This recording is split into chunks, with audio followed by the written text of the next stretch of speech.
રાખવાની છે। તો આપણે જે ગયો વિડીયો હતો, ગયા વિડીયોની અંદર આપણે જ્યારે 14મું કાવ્ય જોયું હતું, તો એ 14મા કાવ્યની અંદર આપણે 4 પંક્તિ સમજાયા હતા, બરાબર। તો અત્યારે આપણે આગળ 5મી પંક્તિ છે, એ 5મી પંક્તિનો અભ્યાસ કરીશું। તો થોડુંક આપણે રિવિઝન જોઈએ। તો 4થી પંક્તિ છે, 4થી પંક્તિમાં હતું કે હાથ બને કિસ લીએ करेंगे भू पर मनुज स्वर्ग निर्माण, बुद्धि हुई किस लिए कि डाले मानव जग जड़ता में प्राण, आज हुआ सबका उल्टा रुख मेरा उल्टा पासा क्या। શું છે આ પંક્તિની અંદર કે આપણે જોયું હતું કે ઈશ્વરે મનુષ્યને હાથ શા માટે આપ્યા છે। તો મનુષ્યને હાથ ભગવાને શા માટે આપ્યા હતા? તો એની અંદર આપણે જોયું હતું કે ઈશ્વરે મનુષ્યને હાથ એટલા માટે આપ્યા હતા કે તે પોતાના હાથથી ધરતી પર સ્વર્ગનું નિર્માણ કરે। બીજું છે કે બુદ્ધિ હુઈ કિસ લીએ કી ડાલે માનવ જગ જડતા મેં પ્રાણ, એટલે કે મનુષ્યને બુદ્ધિ શા માટે આપી હતી, અથવા તો બુદ્ધિ કેમ આપી હતી? તો તે દુનિયાનું જ્ઞાન દૂર કરે માટે મનુષ્યને બુદ્ધિ આપી હતી। પરંતુ આજે પરિસ્થિતિ બદલાઈ ગઈ છે, જ્યારે બધાની દયનીય સ્થિતિ થઈ ગઈ છે, ત્યારે મારી દયનીય સ્થિતિની શું વાત કરું, અથવા તો મારી દયનીય દશાની શું વિષાદ એમ। તો આપણે ગયા વિડીયોની અંદર જે 14મું કાવ્ય છે, 14મા કાવ્યની અંદર આ જે 5મી પંક્તિ છે, 5મી પંક્તિ સુધી આપણે સમજ્યા હતા। તો આગળની 6ઠ્ઠી પંક્તિ જોઈએ। તો 6ઠ્ઠી પંક્તિમાં શું છે? તો માનવ को ईश्वर बनना था निखिल सृष्टि वश में लानी, काम अधूरा छोड़कर रहा आत्मघात मानव ज्ञानी, सब झूठे हो गए निशाने तुम मुझसे छूटे तो क्या। હવે શું કીધું છે કે મનુષ્ય માનવ કો ઈશ્વર બનના થાય, એટલે કે મનુષ્યને ઈશ્વર બનવું હતું એમ, એટલે કે મનુષ્ય ભગવાન બનવાના પ્રયત્ન કરી રહ્યો હતો। તેને સમગ્ર સૃષ્ટિ પોતાના વશમાં કરવી હતી, એટલે કે આખી દુનિયા ઉપર તેને પોતાને રાજ કરવું હતું એમ। એટલા માટે એવું કીધું છે કે સમગ્ર સૃષ્ટિ પોતાના વશમાં કરવી હતી। ફરીથી પંક્તિનો ભાવાર્થ સમજીશું। માનવ કો ઈશ્વર બનના થા નિખિલ સૃષ્ટિ વશ में લાની। હવે અહીંયા આગળ શું થશે કે ઈશ્વરે મનુષ્ય ઈશ્વર બનવાના પ્રયત્ન કરી રહ્યો છે, અથવા તો ઈશ્વર બનવાના પ્રયત્ન કરી રહ્યો હતો, તેને સમગ્ર સૃષ્ટિ પોતાના વશમાં કરવી હતી। અહીંયા શબ્દ છે નિખિલ। તો નિખિલ એટલે સંપૂર્ણ, એટલે કે આખી દુનિયા ઉપર તેને રાજ કરવું હતું એમ। કામ અધૂરા છોડ કર રહા આત્મઘાત માનવ જ્ઞાની, એટલે કે પરંતુ તે કામ તેણે વચમાં જ અધૂરું છોડી દીધું અને જ્ઞાની હોવા છતાં આત્મહત્યાની પ્રવૃત્તિમાં પડી ગયો। હવે શું કીધું છે? પહેલી પંક્તિ આપણે જોયું તો પહેલી પંક્તિમાં એવું હતું કે મનુષ્ય ભગવાન બનવાના પ્રયત્ન કરી રહ્યો છે અને તેને સમગ્ર સૃષ્ટિ પોતાના વશમાં, એટલે કે સમગ્ર સૃષ્ટિ એટલે કે સમગ્ર દુનિયાને પોતાના વશમાં કરવી હતી, પરંતુ તે પોતાનું કામ અધૂરું છોડી દીધું, એટલે કે મનુષ્યએ પોતાનું કામ અધૂરું છોડી દીધું અને જ્ઞાની હોવા છતાં પણ આત્મઘાતની પ્રવૃત્તિમાં પડી ગયો, અથવા તો આત્મહત્યાની પ્રવૃત્તિમાં પડી ગયો। सब झूठे हो गए निशाने तुम मुझसे छूटे तो क्या। હવે શું કીધું છે અહીંયા આગળ આ પંક્તિમાં કે આવા જ્ઞાની હોવાના નિશાન પણ ધારી જગ્યાએ લાગવાને બદલે નિષ્ફળ ગયા, તો મારાથી નિશાન ચૂકી જવાય તો તેમાં શું થયું એમ. એટલે અહીંયા આગળ કવિ છે, કવિ શું કહે છે કે આવા જે જ્ઞાની લોકો હતા તો એ જ્ઞાની લોકોના નિશાન છે એ નિશાન પણ એ લોકો પણ પોતાના નિશાન ચૂકી ગયા, તો હું મારું નિશાન ચૂકી જઉં તો શું થયું એમ. ફરીથી આપણે પંક્તિનો ભાવાર્થ સમજીશું. मानव को ईश्वर बनना था, निखिल सृष्टि वश में लानी, काम अधूरा छोड़कर रहा आत्मघात मानव ज्ञानी, सब झूठे हो गए निशाने, तुम मुझसे छूटे तो क्या. હવે શું કીધું છે અહીંયા કે મનુષ્ય ભગવાન બનવાના પ્રયત્ન કરી રહ્યો હતો, તેને સમસ્ત સૃષ્ટિ અથવા તો સમગ્ર દુનિયા પોતાના વશમાં કરવી હતી, પરંતુ કામ અધૂરા છોડકર રહ ગયા આત્મઘાત માનવ જ્ઞાની. એટલે કે પરંતુ તે કામ પોતાનું કામ તેણે વચમાં અથવા તો પોતાનું કામ તેણે અધૂરું છોડી દીધું અને જ્ઞાની હોવા છતાં આત્મહત્યાની પ્રવૃત્તિમાં પડી ગયો. સબ જૂઠે હો ગયે નિશાને, તુમ મુझसे છૂટે તો ક્યાં. એટલે કે આવા જ્ઞાની લોકોના નિશાના છે અથવા તો આવા જ્ઞાની લોકોના જે નિશાન છે એ નિશાન પણ નિષ્ફળ ગયા, તો મારાથી નિશાન ચૂકી જવાય તો તેમાં શું થયું એમ. છેલ્લી પંક્તિ છે, એક दूसरे का अभिभव कर रचने एक नए भव को, हे संघर्ष निरत मानव अब फूक जगत गत वैभव को, तहस नहस हो रहा विश्व तो मेरा अपना आपा क्या. पहली पंक्ति है, एक दूसरे का अभिभव कर रचने एक नए भव को. એટલે કે આજે એકબીજાનો નાશ કરીને નવી દુનિયા રચવાની સ્પર્ધા એટલે કે હરીફાઈ જાગી છે. શું કીધું છે? એક દૂસરે કા અભિભવ કર રચને એક નયે ભવ કો. એટલે કે આજે એકબીજાનો નાશ કરીને નવી દુનિયા રચવાની હરીફાઈ જાગી છે. એની માટે આપણે સમજીએ તો શું કીધું છે આ પંક્તિની અંદર? કવિ શું કહેવા માગે છે કે જેમ અત્યારે વર્તમાન પરિસ્થિતિ છે તો વર્તમાન પરિસ્થિતિમાં આપણે જોઈએ છીએ કે ઘણા બધા દેશો છે એ નાના દેશોને પોતાના દબાણમાં દબાવી રહ્યા છે અને તેમની ઉપર રાજ કરવા માગી રહ્યા છે. એટલે કે બધા એકબીજાને ઉપર યુદ્ધને એવું કરી અને પોતાનું વર્ચસ્વ જમાવી અને નવી દુનિયા અથવા તો નવો દેશ બનાવવાનો પ્રયત્ન કરી રહ્યા છે. એવી રીતે અહીંયા આગળ સમજાયું છે કે આજે એકબીજાનો નાશ કરીને નવી દુનિયા રચવાની હરીફાઈ જાગી છે. હે સંઘર્ષ નિરત માનવ અબ ફૂક જગતગત વૈભવ કો. એટલે કે આજે મનુષ્ય વર્તમાન જગતના વૈભવનો નાશ કરવાની મથામણમાં રોકાયેલો છે. શું થશે બીજી પંક્તિનો ભાવાર્થ? હે સંઘર્ષ નિરત માનવ અબ ફૂક જગતગત વૈભવ કો. એટલે કે આજે મનુષ્ય વર્તમાન જગતના વૈભવનો નાશ કરવાની મથામણમાં રોકાયેલો છે. તહસ નહસ હો રહા વિશ્વ તો મેરા અપના આપા ક્યાં. એટલે કે જ્યારે આખું વિશ્વ નષ્ટ થઈ રહ્યું હોય તો જે મારું છે એ બચવાનો પ્રશ્ન જ ક્યાં છે.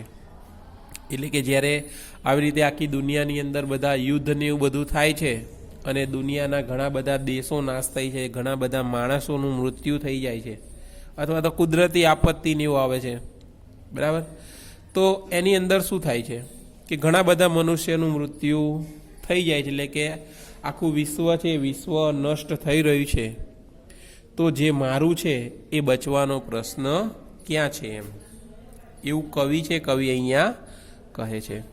ફરીથી આપણે છેલ્લી પંક્તિ છે, છેલ્લી પંક્તિનો ભાવાર્થ સમજીશું. એક दूसरे का अभिभव कर रचने एक नए भव को, हे संघर्ष निरत मानव अब फूंक जगत गत वैभव को, तहस नहस हो रहा विश्व तो मेरा अपना आपा क्या. એટલે કે આજે એકબીજાનો નાશ કરીને નવી દુનિયા રચવાની સ્પર્ધા અથવા તો હરીફાઈ જાગી છે. આજે મનુષ્ય વર્તમાન જગતના વૈભવનો નાશ કરવાની મથામણમાં રોકાયેલો છે અથવા તો વર્તમાન જગતના વૈભવનો નાશ કરવા પ્રયત્ન કરી રહ્યો છે. જ્યારે આખું વિશ્વ નષ્ટ થઈ રહ્યું હોય તો જે મારું છે એ બચવાનો પ્રશ્ન ક્યાં છે? અથવા તો સમસ્ત વિશ્વ નાશ થઈ રહ્યું હોય તો જે મારું છે એ નષ્ટ ન થાય એનો પ્રશ્ન જ ક્યાં છે? એવું કવિ છે એ કવિ અહીંયા કહે છે. તો જે 14મું કાવ્ય છે એ 14મું કાવ્ય આપણે અહીંયા પૂરું થાય છે. 15મું કાવ્ય દાજ્યું છે, દાજ્યું આપણે સમજાવી દીધું છે. 16મું કાવ્ય પણ 16મો પાઠ છે, 15મો પાઠ અને 16મો પાઠ છે એ 16મો પાઠ પણ આપણે સમજાવી દીધેલો છે. તો 14મું કાવ્ય છે એ 14મા કાવ્યની અંદર તમારે ગૃહ કાર્યની અંદર શું હોમવર્ક કરવાનું છે એની માટે તમારી પાસે એક પેન્સિલ હોય તો પેન્સિલથી તમારે પ્રશ્નોના જવાબને એવું ટીક કરવાના છે. તો સૌથી પહેલાં તમારે સ્વાધ્યાય છે એ સ્વાધ્યાય તૈયાર કરવાનું છે. પછી મુહાવરે લખવાના છે. સ્વાધ્યાય છે, સ્વાધ્યાયની અંદર પ્રશ્ન નંબર 1, निम्नलिखित प्रश्नों के एक वाक्य में उत्तर दीजिए. तो આપણે પ્રશ્નોની ચર્ચા કરીએ, એક એક વાક્યના પ્રશ્નોના જવાબની ચર્ચા કરીએ તો એમાં શું કીધું છે? प्रस्तुत कविता के रचनाकार का नाम बताइए. तो युग और में कविता के रचनाकार नरेंद्र शर्मा है. गगन और धरती से क्या हो रहा है? तो गगन से आग के गोले बरस रहे हैं और धरती से ज्वालाएं उगल रही है. 7 समंदर में क्या हो रहा है? तो 7 समंदर में हिंसा की आग से पानी खोल रहा है. 7 समंदर से समंदर में हिंसा की आग से पानी खोल रहा है अथवा तो उबल रहा है. 4 काव्य शीर्षक का समानार्थी शब्द. तो कविता और जमाना એવું થશે. પછી संक्षिप्त में उत्तर लिखिए. बुद्धि और हाथ किस दिए है લખવાનો છે. ज्ञान और पृथ्वी की कैसी स्थिति है લખવાનો છે. આમ તો 3 પ્રશ્નો છે, 3 પ્રશ્ન તમારે લખવાના છે. सविस्तार उत्तर दीजिए. कवि के हृदय में कैसी व्यथा है और युग और में कविता का संदेश. બંને પ્રશ્ન છે, બંને પ્રશ્ન તમારે લખવાના છે. બરાબર. પ્રશ્ન 4 નહીં, પ્રશ્ન 5 વિરોધી શબ્દ લખવાના છે. અને પ્રશ્ન 6 निम्नलिखित शब्दों के समानार्थी शब्द देकर उनका वाक्य में प्रयोग कीजिए. तो फक्त તમારે સમાનાર્થી શબ્દ છે, સમાનાર્થી શબ્દ લખવાના છે, એનો વાક્ય પ્રયોગ કરવાનો નથી. તો હવે આપણે 15 અને 16 ગદ્ય છે, ગદ્ય આપણે આગળ ઓફલાઈન શિક્ષણ જ્યારે ચાલુ હતું ત્યારે આપણે સમજી ગયા છીએ. તો આપણે 17મું જે કાવ્ય છે, બરાબર, એ 17મું કાવ્ય તુલસી કે પદ, એ તુલસી કે પદનો આપણે અભ્યાસ કરીશું. તો તુલસી કે પદ છે, તુલસી કે પદની અંદર આપણે જોઈએ પદ્ય નંબર 17 પેજ નંબર 81. દરેક વિદ્યાર્થીએ પેજ નંબર 81 કાઢવાનું છે. 17મું કાવ્ય છે તુલસી કે પદ.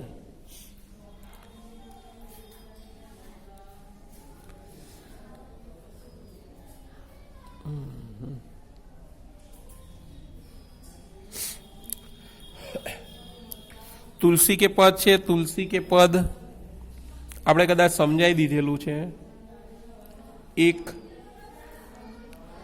એક પદ છે, એક પદ સમજાયું હતું અને એક પદ છે એ બાકી હતું, બરાબર ને। અને જ્યારે મેં ગયા વીકની અંદર તમને જ્યારે વિડીયો નાખ્યો હતો તો વિડીયોની અંદર કદાચ 14મું કાવ્ય હતું, એ 14મું કાવ્ય અધૂરું હતું, તો એ આજે સમજાયું છે, બરાબર। તો આજે આપણે 17મું કાવ્ય છે, એનું જે બીજું પદ છે એ બાકી છે, એ બાકી પદ આપણે આજે સમજીશું। તો પહેલું પદ છે એનું થોડુંક આપણે રિવિઝન કરીએ તો જોઈ લઈએ। પહેલું પદ છે, જાઉં કહાં તજી ચરણ તુમ્હારે, કાકો નામ પતિત પાવન જગ, કેહી અતિ દિન પિયારે। એટલે આપણે આ સમજાયેલું છે કે ભક્ત તુલસીદાસ કહે છે કે હે પ્રભુ, આપના ચરણોને છોડીને હું બીજે ક્યાં જાઉં। સંસારમાં પતિત પાવન નામ બીજા કોનું છે? સંસાર એટલે કે દુનિયામાં પતિત પાવન નામ બીજા કોનું છે? અને દિન દુઃખી લોકો કોને પ્રિય છે? કેહી અતિ દિન પ્યારે એટલે કે કોને દિન દુઃખી લોકો અતિ પ્રિય છે? કોને દેવ બરાઈ બિરદહિત હઠી હઠી અધમ ઉધારે, ખગ મૃગ વ્યાધ પસાણ બીટપ જડ જવન કવન સુર તારે। એટલે કે આપના સિવાય અથવા તો કયા દેવે આગ્રહ કરીને દુષ્ટોનો ઉદ્ધાર કર્યો છે અને મોટાઈ પ્રાપ્ત કરી છે। ખગ એટલે પક્ષી, મૃગ એટલે હરણ, શિકારી, પાષાણ, વૃક્ષ અને યવન વગેરેને કયા દેવે તાર્યા છે? એટલે કે કયા દેવે ઉદ્ધાર કર્યો છે? દેવ દનુજ મુનિ નાગ મનુજ સબ માયા બીબસ બિચારે। એટલે કે દેવ એટલે દેવતા, રાક્ષસ, મુનિ, નાગ, મનુષ્ય આ સૌ માયાને વશીભૂત છે અને એ માયામાં જ વિચરે છે અથવા તો માયામાં જ રહે છે। તુલસીદાસ કહે છે કે હે પ્રભુ, એમની સાથે સંબંધ જોડવાથી કશો લાભ થશે નહીં। બીજું પદ છે, તું દયાલુ દીન હો, તું દાની હો ભિખારી, હો પ્રસિદ્ધ પાતકી, તું પાપ પુંજહારી। नाथ तू अनाथ को अनाथ कौन मोसो, मो समान आरत नहीं आरती हर तोसो। ब्रह्म तू हो जीव तू ठाकुर हो चेरो, तात मात गुरु सखा तू सब विधि हेतु मेरो। तो ही मोही नाते अनेक मानिए जो भावे, ज्यों त्यो तुलसी कृपालु चरण शरण पावे। એટલે શું કીધું છે કે તું દયાળુ દીન હો, એટલે કે હે પ્રભુ આપ દયાળુ છો તો હું દીન અથવા તો દયાને પાત્ર છું।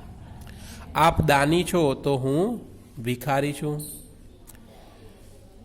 જો તમે પ્રસિદ્ધ પાપી છો તો જો હું પ્રસિદ્ધ પાપી છું તો આપ પાપોને દૂર કરનારા અથવા તો પાપોનો નાશ કરનારા છો। તમે અનાથોના નાથ છો તો મારા જેવો કોઈ અનાથ નથી। આજે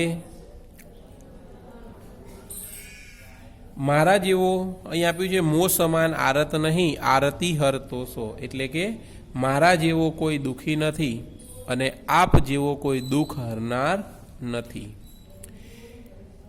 બ્રહ્મ તું હો જીવ તું ઠાકુર હો ચેરો, એટલે કે આપ બ્રહ્મ છો તો હું જીવ છું, આપ સ્વામી છો તો હું તમારો સેવક છું। ચેરો, ચેરો એટલે સેવક અથવા તો દાસ, એટલે કે આપ સ્વામી છો તો હું આપનો સેવક છું અથવા તો આપનો દાસ છું। તાતમાત ગુરુ સખા તું સબ વિધિ હેતુ મેરો, એટલે કે આપ મારા માતા પિતા ગુરુ, સખા એટલે મિત્ર, એટલે કે આપ મારા માતા પિતા,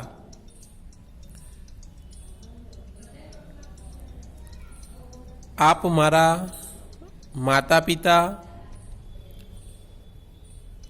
ગુરુ, મિત્ર અને બધી રીતે મારા હિતેક્ષી છો. તોહી મોહી નાતે અનેક માનીએ જો ભાવે, એટલે કે આપની અને મારી વચ્ચે અનેક સંબંધો છે. આમાંથી જે સંબંધ આપને પસંદ હોય તે મારી સાથે જોડી શકો છો. જો જો તુલસી કૃપાલુ ચરણ શરણ પાવે, એટલે કે તુલસીદાસ કહે છે કે હે કૃપાળુ, હું તો કોઈ પણ રીતે આપના ચરણોમાં રહેવા માંગુ છું. ફરીથી બીજી પંક્તિ છે. બીજી પંક્તિ વિદ્યાર્થીઓને કદાચ ઉડીન વનમાં જ્યારે આપણે એક દિવસ છોકરાને એક દિવસ છોકરીઓ આવતી હતી ત્યારે કદાચ આ અડધાને આ બીજી પંક્તિ છે, બીજું પદ છે, બીજું પદ કદાચ સમજાઈ દીધેલું છે, એ છતાં પણ એનું રિવિઝન કરાયું છે કે જેથી કરીને અધૂરું છે એ અહીંયા પૂરું થઈ જાય. ફરીથી આપણે બીજા પદનો ભાવાર્થ સમજીશું કે તું દયાલુ દીન હો, તું દાની હો ભિખારી, હો પ્રસિદ્ધ પાતકી, તું પાપ પુંજહારી. એટલે કે હે પ્રભુ, આપ દયાળુ છો તો હું દીન અર્થાત દયાને પાત્ર છું. આપ દાની છો તો હું ભિખારી છું. જો તમે પ્રસિદ્ધ પાપી, એટલે કે જો હું પ્રસિદ્ધ પાપી છું તો તમે પાપોને નાશ કરનારા છો. નાથ તું અનાથ કો, અનાથ કોન મૂસો, એટલે કે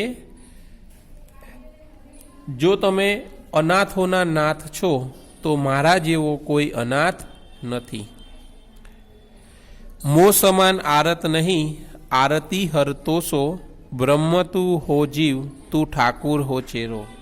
એટલે કે મો સમાન આરત, આરત એટલે દુઃખી એમ, એટલે કે મારા જેવો કોઈ દુઃખી નથી અને આપ જેવા દુઃખ હરનાર કોઈ નથી.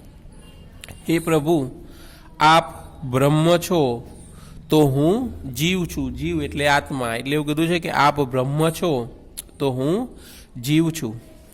તું ઠાકુર હો ચેરો, એટલે કે તમે સ્વામી છો તો હું આપનો સેવક છું અથવા તો હું આપનો દાસ છું. તાતમાત ગુરુ સખાતું સબ વિધિ હેતુ મેરો, એટલે કે આપ મારા તાતમાત, એટલે કે આપ મારા માતા પિતા, ગુરુ, મિત્ર અને બધી રીતે મારા હિતેક્ષી છો. તોહી મોહી નાતે અનેક માનીએ જો ભાવે, જો જો તુલસી કૃપાલુ ચરણ શરણ પાવે. એટલે કે તુલસીદાસ કહે છે કે આપની અને મારી વચ્ચે અનેક સંબંધો છે. આમાંથી જે સંબંધ આપને પસંદ હોય તે મારી સાથે જોડી શકો છો. તુલસીદાસ કહે છે કે હે કૃપાલુ, હું કોઈ પણ રીતે આપના ચરણોમાં શરણ પામવા ઈચ્છું છું. તો વિદ્યાર્થી મિત્રો, અહીંયા આપણે 17મું કાવ્ય જે અધૂરું હતું એ 17મું કાવ્ય છે તુલસી કે પદ. એ તુલસી કે પદ અહીંયા પૂરું કર્યું છે. કોઈ એની અંદર જે સ્વાધ્યાયની એવું છે, બરાબર, તો એ સ્વાધ્યાયની અંદર તમારે શબ્દાર્થને એવું જે લખવાનું છે એની વાત કરીએ તો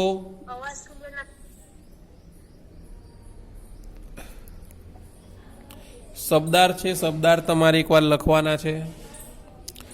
સ્વાધ્યાયની અંદર પ્રશ્ન 1 છે, એ પ્રશ્ન 1 એક એક વાક્ય મેં ઉત્તર લીખીએ લખવાનો છે. બીજું છે વિસ્તાર સહિત ઉત્તર लिखिए. विस्तार सहित उत्तर लिखिए. यानी अंदर तुलसी प्रभु के चरणों को छोड़कर कहीं और क्यों नहीं जाना चाहते. बीजो प्रश्न है तुलसीदास ने अपने और भगवान के बीच कौन कौन से संबंध जोड़े हैं क्यों? बीजो प्रश्न लखवानो छे अने त्रीजो प्रश्न आ बंने लखवाना छे। पछी जोईए भावार्थ स्पष्ट कीजिए। तो भावार्थ स्पष्ट कीजिए पण तमारे प्रश्न 3 छे, प्रश्न 3 लखवानो छे। समानार्थी शब्द लखवाना छे अने विरुद्धार्थी शब्द समूह के लिए एक शब्द तमारे लखवाना छे। बराबर। तो दरेक विद्यार्थीओए जे 17मुं काव्य छे ए 17मुं काव्य छे एनुं जे स्वाध्यायने जे आप्युं छे ए स्वाध्याय तमारे गृह कार्यनी अंदर लखवानुं छे। तो हवे आजना विडियोमां जे अधूरुं काव्य हतुं 14मुं युग और में ए अने 17मुं काव्य हतुं तुलसी के पद, बराबर। तो ए आपणे पूरुं करी दीधुं छे अने जे गृह कार्य आप्युं छे ए गृह कार्य छे ए गृह कार्य घरेथी तमारे पूरुं करीने लाववानुं छे।